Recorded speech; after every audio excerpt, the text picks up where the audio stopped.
So this will be my first story time. Lots of feelings about that. I hate talking about this stuff. Alright, so really quick, you might see a drastic difference in how I look. Like, from the puffiness in my face to possibly like weight fluctuations, and it's been maybe 2 weeks of filming since I've started this. And the truth be told, I have been dealing with a rejection of my transplanted organs. Oh, it's dropping a lot. Like the bombs feel real heavy right now. And I have 2 new kidneys. We could talk about this another time. But is now the time to talk about it? Who wants to do that? Like, me. Okay. In the past few weeks, a lot of my bloopers are probably going to be in like one compilation. And you'll compare that possibly to the earlier videos, which will be like me building the studio. And visually, I would have changed what seems to me to be a lot. Maybe not that much, but it seems to be like a thing. You might even catch a glimpse of the beauty. So, my kidneys failed in 2009.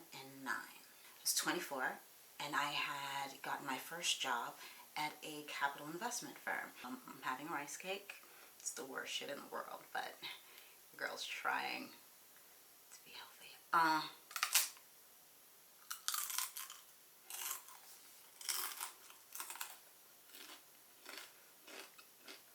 So,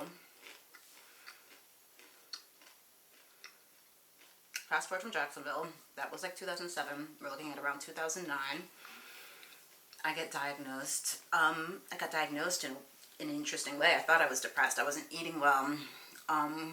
Stomach was constantly unsettled. I was trying to eat extremely healthy, eating a lot of fruits, a lot of vegetables, and I was getting thinner, and I felt sick and ill all the time. So I thought I was getting depressed, honestly. I'd had a history of like an eating disorder, and so I was really worried that, okay, depression, I'm going back to old ways, and here we go. And like a week later, they had finally tested like urine and blood, and they said, you need to go to the emergency room right now. Your kidneys are at 6% function. You've got protein all through your urine, and I think that's called proteinuria, something like that.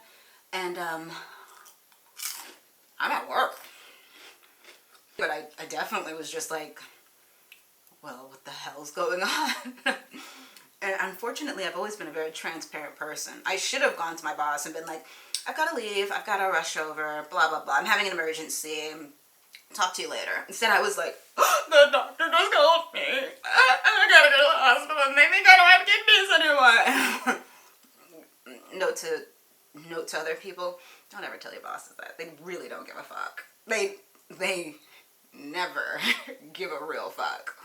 It's just extra information that they can then extrapolate upon, and eventually it always deteriorates to just kind of like talking shit. Just being like, what did she do to get that?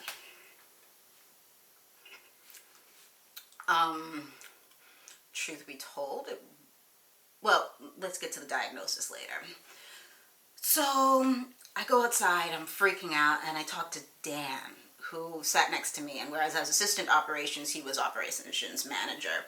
And it's just like, I don't know what I'm gonna do, man. This is scaring the shit out of me. And we always had, like, I don't know why I enjoyed or tried to always make these deep connections with people at work. And note to self, oof, it was another story time for that. Never do that shit. Never. But Dan was very cool. And even though the relationship never really lasts outside of like your time working together, it was really nice to have him there to kind of talk me off that ledge and like, you need to just step out. You just need to go, get on the train, and go wherever they're telling you to go. And so I went to St. Elizabeth's Hospital, and this is where everything gets really surreal. So I went in there, went through the admission process, talked to a doctor, and they start laying out what's going to happen. We're going to have to put you on dialysis to clean your blood. Here are your labs. Here are your numbers. We're going through that process, and they say, okay, listen, to clean your blood, we've got to attach you to this machine. Normally we'll put needles inside of you, but you do not have the correct blood vessel structure, which is something that we create at a later time. To place the actual fistula or the venous structure for hemodialysis, because a person doesn't walk in with 6% kidney function. Under normal circumstances, they are being followed by a doctor, and this impending kidney failure is known, and they are preparing for it. I was completely asymptomatic for something that I might have been going through for several years.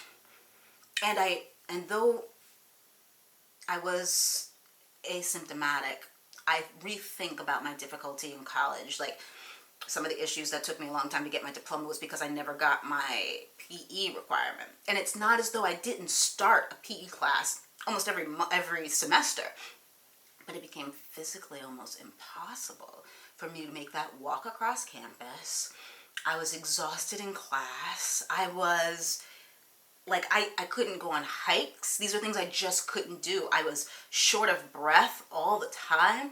And once again, people just assume you're out of shape or like, but for an 18, 19, 20, 21-year-old, this is strange. And it wasn't as though I hadn't been to doctors. I would assume that testing the protein in urine would be a relatively routine test, but for some reason it was never caught. So they said, since you do not have the proper venous structure, we have to place it at a later date. We're going to stick a needle in your throat, insert a tube. We'll put a couple stitches to hold it there, and this will be the device that goes into some of your major arteries, very close to your heart, but it allows for us to get a major blood vessel access so that we can clean the volume of blood throughout your body. And that's what these scars would be. I have so many, and this is where they actually put it in. And one of them isn't so bad, and another one is very pronounced, because that one got ripped out. Shit happens in dialysis. But and these down here where they put in the stitches, and like I said, there's two, but one of them healed pretty nicely and the others did not. And so you have literally a tube sitting here, and they bend it in half and they tape it down. But I was rushed into an OR. I remember waiting just a period of like maybe 10-15 minutes, and they were like, it could take hours, and like, nope, we'll get you right in. And then they took me in, and I went into a somewhat private-ish room. There's only 2 or 3 dialysis machines, and this once again becomes your perception of what dialysis is. And I remember having like visions, or coming in and out of sleep / consciousness, strange dreams. And I was on there for about 4 hours. And it became the most fucked up, weird episode of House. Mind you, there are mental side effects to the increased amount of creatinine in your blood. And that's basically just an excess of toxins in your bloodstream. And when it gets pulled out very quickly, it can cause strange mental side effects of like not quite understanding where you are. And the thing with mental side effects is that you as a human, like, crazy people don't know that they're crazy. you as a person still think you have a grip on what's happening until you don't. And you don't pick it up. Somebody has to tell you, oh, no, no, no, no, no.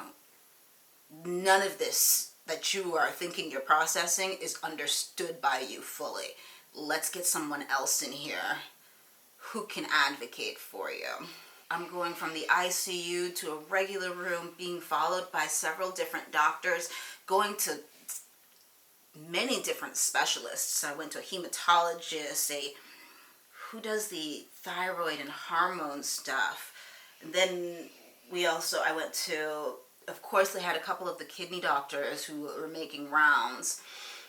And unfortunately, even off the machine and in my bed, this all started to become just this strange, the faces started to blend together. The meetings started to blend together. I wasn't holding the facts anymore. And at that point, I had to call my mom to come down, and just like I needed someone to be there, because I'm not handling this as well as I thought I would. Or in reality, under most circumstances, nobody has to handle that on their own. But I had always been very used to dealing with life without a whole lot of support, I guess. So my mom came up from South Florida to Massachusetts. And I think my sister was there with me too, but like I said, it was so blurry. And they kept me there for weeks, or at least over a week. And I was frustrated, and I wanted to go back to work. And I'm sorry, this is an MO that you're going to see about me a lot when it comes to my health, is my insistence that I get back to work. And I guess we'll come back to that. So I eventually, after everything, we tried to figure out what the cause was. And in the end, I was diagnosed with IgA nephropathy. Nephropathy?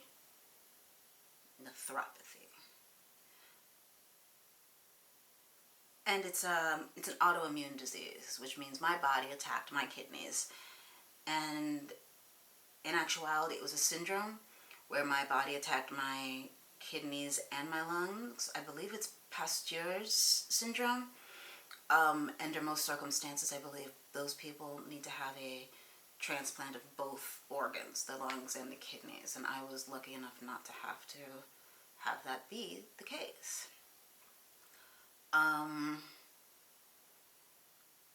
There was a period of time where they were truly trying to reverse the effects of the kidney failure. And that was when I was put on plasmapheresis for the first time. And plasmapheresis is, and you know what, I might put in a little definition over here or something, but plasmapheresis is the separation of your blood cells from the plasma. And then it is usually replaced with albumin, something that acts as a artificial plasma as your body recreates it. So in some people, there is an opportunity to remove what's the antibodies that are destroying your kidneys through that process. Because they would live, I suppose, in the plasma, or they would be lighter or heavier than the actual blood cells that are kept, and it would leave with the plasma. Once again, I've done it again recently for a different reason, but